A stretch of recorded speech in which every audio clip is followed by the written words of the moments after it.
ये रहस्य सबकी समझ में जल्दी नहीं आता। या रहस्य रघुनाथ कर वेग न जाने कोई, और जो जाने रघुपति कृपा, सब छाती चौड़ी करके घूमोगे। मान लीजिए पक्का अभी इसी क्षण आप ऐसे आनंदित हो जाएंगे अगर ये बात मान लेंगे ना, ये बात बन गई। हम तो लाडली जू के भरोसे हैं। लाडली जू के भरोसे का मतलब हमारे पक्ष में प्रियाजू, अब हमारे पक्ष में प्रियाजू, फिर अब हमारा कौन बिगाड़ सकता है? कौन बिगाड़ सकता है? नहीं, एक किंचन मात्र नागरिदासी जन्म जितायो। लालू कहते हैं कि हर आज्ञा का इसने उल्लंघन किया है। प्रियाजू जरा से कोई बात नहीं, कोई बात नहीं जाले दो। लाडली जू की भ्रकुटी चढ़ी, अनुल्लेख्यानंत बिल्कुल काट दिया महारानी जो, ये रजिस्टर फूक दिया इसका, ये ले। हाँ, हम लोग ऐसे पास होंगे, ऐसे नहीं पास हो सकते, पक्का समझ लो। ऐसे ऐसे प्रश्न जिनका समाधान ही नहीं है। और अगर आप शरणागत हैं तो ऐसे ऐसे नंबर हैं जो प्रश्न के उत्तर लिखने पर आते ही नहीं है, वो केवल उन्हीं के द्वारा दिए जाते हैं। ये मेरा है, अब बोलो क्या? खत्म, सब खत्म। वो बोल देते हैं ठसक से, ये मेरा है, बस खत्म। ये मेरा सेवक है, जैसा मेरे सेवकों का होता है वैसा ही करो। नहीं, आपको तो इसने छोड़ दिया, वैश्या को उसने छोड़ दिया, मैंने थोड़ी छोड़ा, चलो करो। किसकी चलेगी इनके आगे? इसलिए इनके जैसा कोई कृपालु नहीं। अतः उपासक को यह देखना है कि वो प्रभु पर निर्भर है या अन्य किसी पर, ये ध्यान देना चाहिए अंदर से। हाँ, हरिगुरु चरण सेवा अनुसरहु, अर्चन बंदन संतत करहु, दास संतन कर सुख लाओ। हमारा आश्रय तत्व दृढ़ होना चाहिए। अब इस आश्रय तत्व में जितना अहंकार है वो बाधा पहुंचाता है। वो सांप की तरह फन फैला करके दौड़ता है बार बार। तो जैसे प्रभु नाच नाच करके कालिया के फणों को मर्दन कर दिया, अहंकार चूर कर दिया, ऐसे ही फिर आश्रयदाता हरि नृत्य करते हैं उसके अहंकार पर, चूर चूर कर देते हैं। जो भी कहीं कुछ भी सब मिटिया मेट कर देते हैं। एकदम दैन्यता की मूर्ति वो उपासक हो जाता है, क्योंकि उसको कोई बल ही नहीं। अगर वो कुछ भी सोचे तो क्या सोचे, उसके पास है ही नहीं कुछ प्रभु की सिवा को। तो फिर जैसा जोई जोई प्यारो करे सोई मोहि भावे, क्योंकि उसके पास कुछ है ही नहीं। ऐसा उपासक अभी जीवन मुक्त है, अभी कुछ भी हो, कोई भी हो, कैसा भी हो, अभी जीवन मुक्त है, अभी अंतिम फाइनल उसका अभी इसी क्षण हो गया। बस केवल प्रभु का भरोसा। ये जबान से कहने की बात नहीं है, ये वहां रोक के प्रश्न करें, मैं तो प्रभु के भरोसे हूं। जैसे कल प्रश्न हुआ, मैं तो समर्पण किए हूं, फिर हमारा काम क्यों नहीं बना? तो तुम्हारा काम क्या रह गया? तुम रह गए, तुम्हारा काम रह गया। तो समर्पण बकवास को थोड़ी कहते हैं। समर्पण किनका होता है? तन का, मन का, प्राणों का, स्वयं का। तो जब तन मन प्राण स्वयं समर्पित हो गए तो हमारा काम क्या रह गया? अब तो सब वो जाने उनका काम। हमारा काम क्या है वो हमारे, बस इतनी बात दिमाग में रखना। उनका काम क्या है वो देख लेंगे, ये पूरा सब उन्हीं का काम है, वो सब करवा लेंगे जो कुछ जैसे चाहिए। भक्ति योगी को सर्वश्रेष्ठ बताने से सिद्ध हुआ कि जितने योग हैं उनमें पूर्णता में कुछ न कुछ कमी रहती है। संसार संबंध विच्छेद होने से सभी योगी बंधन से सर्वथा मुक्त हो जाते हैं, सभी निर्विकार हो जाते हैं, सभी सुख और शांति आनंद को प्राप्त करते हैं, यह पक्की बात है। परंतु जो प्रभु का अनन्य आश्रय लेकर भजन करता है उसमें और इन सब में अंतर है। इनमें भगवत प्रेम नहीं होता। मुक्त हो जाएंगे, सुख शांति को प्राप्त हो जाएंगे, पर प्रेमी नहीं होंगे। और जो भगवत आश्रित होता है उसको प्रेम, ये सब योगों का श्रेष्ठ योग प्रेम योग है, उसे प्रेम प्राप्त होता है। जैसे उद्धव जी अपने को पूर्ण मानते थे, पर जब प्रेमी गोपीजनों के समीप गए तब उनको अपनी अपूर्णता का बोध हुआ। ऐसे ही जितने भी योग हैं यहां जो वर्णन किया जा रहा है कि वो निर्विकार हैं, वो मुक्त हो जाएंगे, सुख मिलेगी, शांति मिलेगी, आनंद का अखंड अनुभव होगा, सब ठीक है, पर वो प्रेमी नहीं कहे जाएंगे। ये पूर्णता अनन्य भाव से भगवत भजन करने में ही होती है। आगे प्रभु करुणा करके अपनी तरफ से अर्जुन जी को उपदेश कर रहे हैं। मैया सक्त मनाह पार्थ, ये बहुत अमृतमय वचन। मैया सक्त, केवल मेरे में आसक्त, ये बहुत अमृतमय वचन है। प्रभु में आसक्ति ये बड़ी दुर्लभ बात है। अपने कल्याण के लिए योग ज्ञान साधन सब मंगलमय है, लेकिन प्रभु में आसक्ति। इसीलिए हरिवंश महाप्रभु कहते हैं अलम विषय वार्तया नरक कोटि विभत्सया वृथा स्तुति कथा श्रमो बत विभेमि कैवल्यता परेश भजनोन्मदा यदि सुखादया किम ततः। क्या ये विषय वार्ता तो करोड़ों नरकों से भी गंदी क्यों करते हो? और वेद की वार्ता भी मेरे सामने, क्योंकि मेरे लिए तो बेकार है। और ये बड़े बड़े महापुरुष ईश्वर की भक्ति में लगे हैं, इनको भी प्रणाम है, मुझे इनसे भी कुछ नहीं। तो आप हो कहां? परंतमम राधिका पद रसे मनो निमज्जत। यू वृंदावन शिमनि कश्चन घनाश्चर्या किशोरी मणिस तत्कंकर रसामृतादि परम चित्ते न में रोचते। जी और कुछ अच्छा नहीं, बस प्यारी जी की प्रतिपल मुस्कुराहट देखना है, उनको सुख पहुंचाना है। गोरे चरणारविंद की सिवा मुझे कोई मोक्ष परम पदवी कल्याण सब नहीं चाहिए। ये बात, ये सब अपने कल्याण के लिए है, योग ज्ञान वैराग्य। और ये क्या है? ये ऐसी प्रेमावस्था प्रदान करती है भक्ति जिसमें प्रिया प्रीतम के सुख में निमग्न रहना। प्रिया प्रीतम को सुखी देखकर लाल ललना मिली तो हियो शिरावत हो। यह है मैया शब्द, केवल मेरे में आसक्त। ये दुर्लभ पद है, दुर्लभ पद, केवल मेरे में आसक्त। कोई तत्व ज्ञान में, कोई योग में, कोई अमुक अमुक अमुक अमुक। किस लिए? परम कल्याण हो जाएगा, सिद्ध हो जाऊंगा, मोक्ष पदवी मिलेगी, दुख निवृत्ति हो जाएगी, इसी में सब। और यहां मैया शक्ति, मुझे कोटि कोटि नरक भोगने पड़े तो परवाह नहीं, पर प्यारे तुम हमारे नेत्रों से ओझल मत होना। तुम्हारी मंद मंद मुस्कुराहट हमारे हृदय में, हमारे नेत्रों में बसी रहे। नरक को भोगवाओ, कोई बात नहीं। नारके परमे पदे थवा, मुझे इनसे कोई मतलब नहीं। नरक स्वर्ग अपवर्ग आस नहीं, त्रास है। परमार्थ व्यवहार बनो कि ना बनो, सुख दुख भुगते देह, कोई परवाह नहीं। ये देखो, ये है मैया शक्त, मेरे में आसक्त। मैया शक्त मनाः पार्थ योगम युञ्जन मदाश्रय असंशयम समग्रम माम यथा ज्ञास्यसि तच्छृणु। मेरे में आसक्त मन वाला और सिर्फ मेरे ही आश्रित, ये खास बात है। केवल भगवद आश्रय, यहां चूक हो जाती, केवल में चूक हो जाती। आश्रय तो लिए प्रभु का, लेकिन भगवद आश्रय लिए हैं अपने सुख साधन के लिए, और वो भी अनन्य भाव से नहीं लिए। मांगना भी अच्छा है, हम कहते हैं बच्चा बन के मांगो, स्वामी बन के नहीं। पैसा कर दो, इतने लाख का भोग लगा देंगे, ये कौन बोल रहा है? नहीं, बच्चा बन के। जिससे बच्चा मां से कहता क्या कि हम तुम्हें एक साड़ी ला के देंगे, तुम हमारा काजल लगा दो ठीक से, ऐसा कहता है क्या? काजल लगाओ हमारे, हमको स्नान करवाओ, इसके बदले में नहीं करवाओगे तो हम रोते हैं, अभी आपको करवाना पड़ेगा। बदले में वो देने लायक के लिए मां के सिवा उसका कुछ है नहीं, तो क्या बदले में मां को दे? कभी बच्चे ने कहा कि हमें अमुक वस्तु दो तो हम आपको ऐसा ऐसा नहीं। मेरी मां है, ऐसे ही मेरे प्रभु है। अगर उस कोटि का भक्त नहीं बनाऊं तो मांगूंगा अपने प्रभु से, लेकिन लोभ लालच घूस दे के ले, हमें पता ही नहीं कुछ तो दे क्या, तो हमें चाहिए। कैसे चाहिए? जैसे अपने स्वामी से, अपने पिता से, अपनी मां से हम झगड़ जाते हैं। छोटा बच्चा खिलौनों के लिए झगड़ जाता है, नाशवान खिलौना है, प्लास्टिक का है, पर झगड़ जाता है, मुझे ये चाहिए।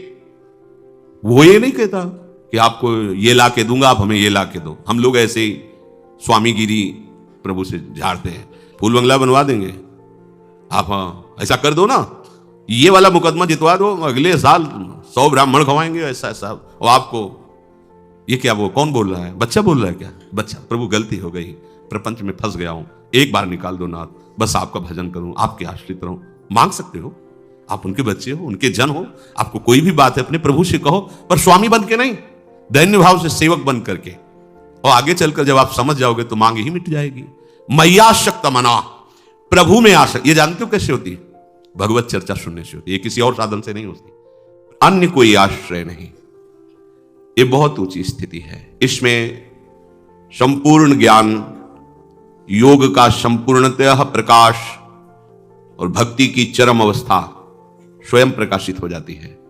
उसे अलग से कोई साधन नहीं करना पड़ता, निरंतर निष्काम भाव से, कोई चाह नहीं।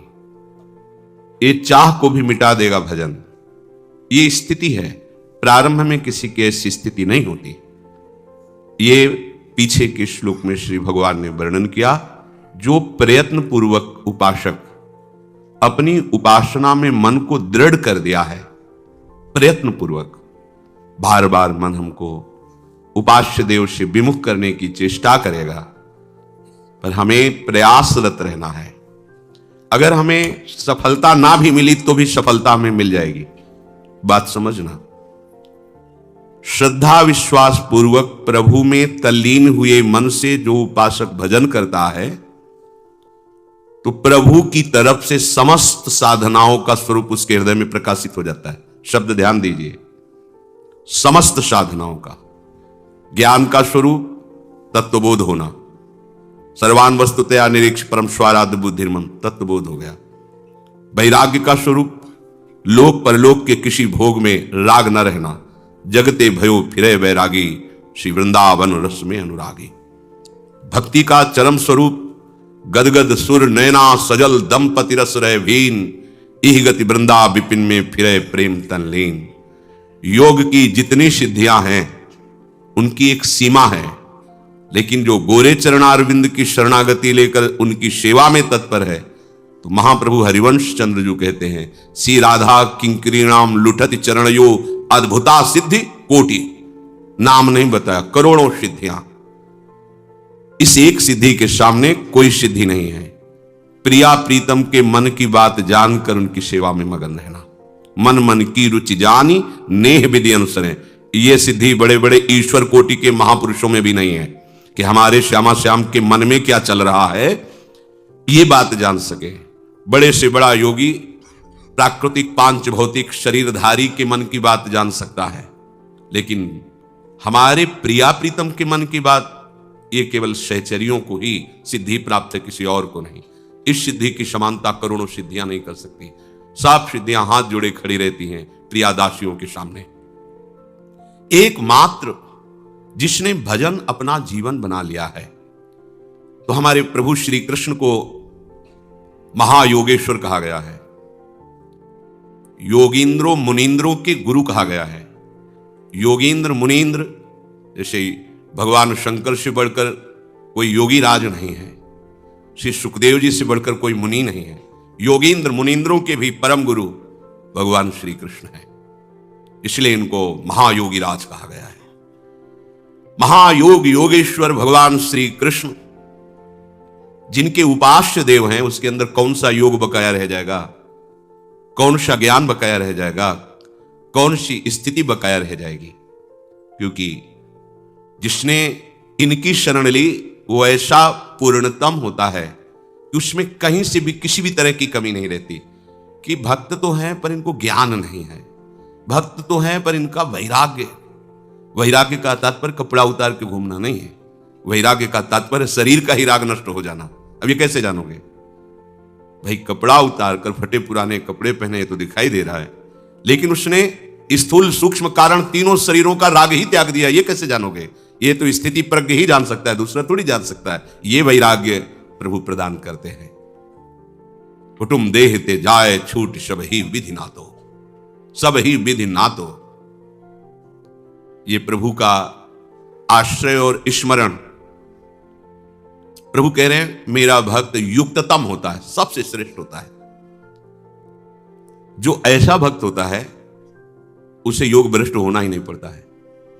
पीछे जो चर्चा हुई कि अंतिम समय भगवत स्मृति नहीं हुई, किसी वासना का आदर हुआ या कुछ हुआ, वो अभी भक्ति की भावना में नहीं उतर पाया, तब ऐसा हुआ है। अगर वो पूर्ण भगवत आश्रय लेकर के भजन की ऐसी शैली जिसमें अन्य कहीं कोई मिलावट नहीं है, तो बड़े महिमा की बात कह रहे हैं कि किसी भी कारण से उसका मन अंतिम समय प्रभु से हट गया, अत्यंत पीड़ा या किसी भी कारण से, उसे योग भ्रष्ट नहीं होने देंगे। ये बात देखेंगे।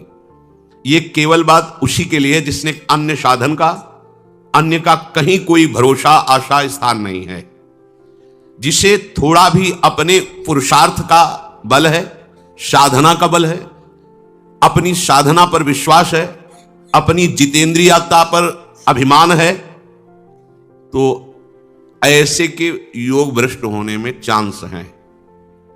लेकिन जिसने केवल भगवान का भरोसा, केवल प्रभु का बल, केवल प्रभु ही अपने हैं ऐसा माना है, और अंतिम समय उसका मन हट गया किसी भी कारण से, तो कह रहे हैं कि अत्यंत पीड़ा या बेहोशी या किसी भी कारण से वो प्रभु को भूल गया, अंतिम फाइनल होता है। अगर आप भूल गए, जो चिंतन होगा वहीं जाओगे, पर इसका ऐसा नहीं होगा। एक खास बात, उस समय स्वयं प्रभु उसकी स्मृति के रूप में जागृत हो जाते हैं। वो भूल गया पर भगवान जागृत हो गए। ये देखो खास बात। ततस्तम म्रियमाणम तु काष्ठ पाषाण सन्निभम अहम स्मरामि मद्भक्तम नयामि परमाम गतिम। अब उसकी स्थिति अंतिम समय भयानक कष्ट है या किसी भी कारण से पत्थर की तरह हो गई, काष्ठ की तरह, कोई चिंतन नहीं बन रहा, कोई अंधकार छाया हुआ है। उस भक्त का मैं स्मरण बनता हूं, अहम स्मराम, भगवान स्फुरित होने लगे, उनका रूप, उनका नाम। अब वो नहीं कर पा रहा कुछ। उसको उस समय जो गति प्राप्त होती हो किसी बड़े बड़े योगियों को भी नहीं प्राप्त होती। ये चमत्कार है भगवद आश्रय का। प्रसन्न हो जाना चाहिए बात सुनकर। हमें अंतिम का भी कोई भय नहीं रह गया। अगर हमारी ऐसी कोई परिस्थिति स्थिति काष्ठ और पत्थर की तरह हृदय हो गया, कुछ स्फुरण ही नहीं हो रहा, भगवान को भी भूल गए, उस समय प्रभु अपने रूप को प्रकाशित करते हैं, अपने नाम को, अपनी स्मृति को प्रदान करते। भगवान स्मृति रूप से स्फुरित होते हैं। ततस्तम म्रियमाणम तो काष्ठ पाषाण सन्निभम तो अहम स्मरामि मदभक्तम नयामि परमाम गतिम। वो ऐसी परम गति को प्राप्त होता है, दूसरा नहीं प्राप्त कर सकता। उस समय भगवान उसका स्मरण बन जाते हैं। कफवातादि दोषेण मदभक्तो नचमाम स्मरेत तस्य स्मराम्य हम नोचेत कृतज्ञो नास्ति मत परहा। जिसने जीवन भर मेरा आश्रय लेकर के भजन करने का प्रयत्न किया है, वो अंतिम समय कफ वात आदि के बढ़ जाने से वो मेरा स्मरण मृत्यु के समय नहीं कर पा रहा है, तो मैं स्वयं उसका स्मरण करता हूं, मैं स्वयं उसकी स्मृति के रूप में जागृत हो जाता हूं। यदि मैं ऐसा ना करूं तो मेरे से बढ़कर कृतज्ञ कोई नहीं हो सकता, क्योंकि उसने मेरा आश्रय लिया है। बात बन गई। भगवान सत्यनारायण कहे गए हैं। सत्संग में कई बार कहा है कि परिहास में भी कभी झूठ नहीं बोलते। प्रभु के श्रीमुख से जो भी निकलता सत्य, जो भी आचरण परम सत्य। तुम अपनी कल्पना से आरोप कर सकते हो, मायाकृत बुद्धि से, पर जब उस रहस्य को जानोगे तो आपको भी अनुभव में आएगा कितने कृपालु प्रभु है। ये बात बहुत आनंद प्रदान करने वाली है कि हम हो सकता है किसी भी परिस्थिति में उनको भूल जाए, हो सकता है, दुरंत माया है। प्रभु कह रहे हैं कि मैं बड़ा कृतज्ञ होऊंगा, दोषी माना जाऊंगा कि मेरा होते हुए उसकी दुर्गति हो। पीछे जो चर्चाएं हुई, भजन है भगवान का, पर भरोसा अपने साधन का है। खास बात समझना, इसके ऊपर वर्णन किया है। जिसको थोड़ा भी अपने बल का भरोसा है, अपने पुरुषार्थ का, साधना का, जितेंद्रियता का, सदाचार का, मैं बड़ा तपस्वी हूं, मैं ज्ञानी हूं, मैं ध्यानी हूं, मैं भजनानंदी हूं, है भजन, पर अपना थोड़ा सा बल लिए हुए, ये चूक हो जाएगी, योग भ्रष्ट हो जाएगा। अगर योग भ्रष्ट होता है तो अगला जन्म होगा। लेकिन जिसने केवल प्रभु का सहारा लिया है, सब साधन हो रहे हैं पर भरोसा हमें साधन का नहीं है। कई बार सत्संग में कहा, हाथ टूट जाए तो कैसे माला चलेगा, पैर टूट जाए ये सब नाशवान है, कैसे परिक्रमा होगी। हम किसका भरोसा करें? केवल प्रिया प्रीतम का। हमारे साधन क्या है? प्रिया प्रीतम। जो बन रहा है जय हो, नहीं बन रहा तो जय हो, हम आपके हैं।